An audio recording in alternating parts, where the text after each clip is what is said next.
కొంచెం ఎక్కువ డబ్బులు ఖర్చు పెట్టి ఇంకా మంచి ప్రొడక్షన్ వాల్యూస్తో తీయటానికి అవకాశం కలిగేలాంటి డబ్బులు ఈ సినిమా మీకు ఇవ్వాలని, అలాంటి సక్సెస్ వస్తుందని నేను కోరుకుంటూ, ఎస్పెషల్ ఇందులో నాకు ఆ గద్దర్ గారి పాట కూడా బాగా నచ్చింది. అది గద్దర్ గారు రాశారు, మీరు చెప్పిన తర్వాత నాకు ఇంకా ఆనందం వేసింది, ఎందుకంటే నాకు ఇష్టమైన రచయిత ఆయన.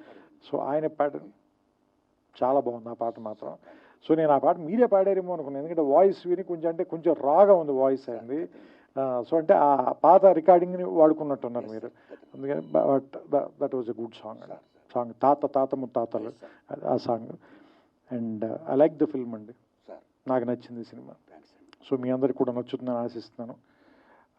మరోసారి మా కోసం ఇంత రాత్రి సమయం వరకు వెయిట్ చేసిన పాత్రికేయులందరికీ కూడా నా కృతజ్ఞతలు చెప్పుకుంటూ, నాకు అవకాశం ఇచ్చిన నారాయణమూర్తి గారికి మనస్ఫూర్తిగా నా అభినందనలు. అండ్ ఈ సినిమా సక్సెస్ అవ్వాలని నేను ఆకాంక్షిస్తూ ఆయనకి నా శుభాకాంక్షలు తెలియజేస్తున్నాను.